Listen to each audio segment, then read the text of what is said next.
Shalom,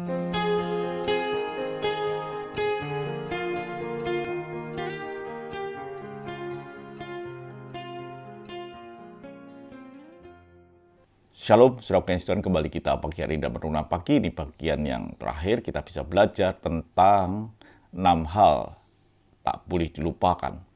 Saudara Tuhan, bahwa dalam hidup ini, tantangan dalam hidup kita, dosa harus kita tinggalkan.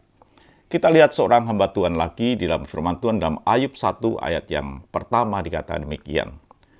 Ada seorang laki-laki di tanah Uz, bernama Ayub. Orang itu saleh dan jujur, ia takut akan Allah dan menjauhi kejahatan.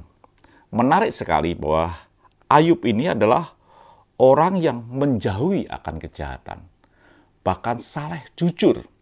Harusnya orang seperti ini disertai Tuhan tanpa masalah. Tetapi Alkitab catat, bukan orang yang dekat dengan Tuhan itu bebas masalah. Masalah datang. Tapi orang yang dekat dengan Tuhan, yang hidup bersama dengan Tuhan, orang itu adalah orang yang luar biasa, bisa mengatasi masalah.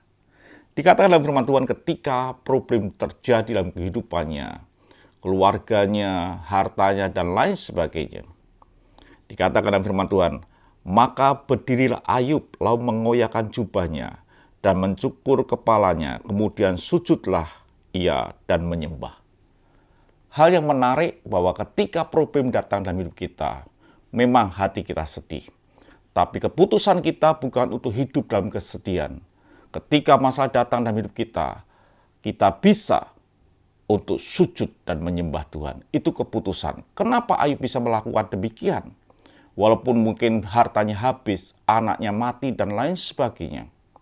Karena dia punya prinsip dalam hidupnya bahwa dia datang tanpa apa-apa. Dikatakan dalam firman Tuhan, katanya, dengan telanjang aku keluar dari kandungan ibuku, dengan telanjang juga aku akan kembali ke dalamnya.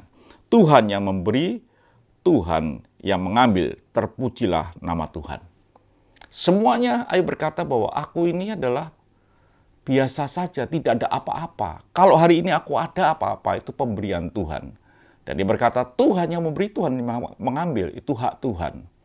Dan inilah yang harus terjadi dalam hidup kita. Ketika masalah datang, bukan untuk menggerutu, kita bisa sujud menyembah. Bahkan dikatakan dalam ayat yang ke-22, dalam semuanya itu Ayub tidak berbuat dosa dan tidak menuduh Allah berbuat yang kurang patut.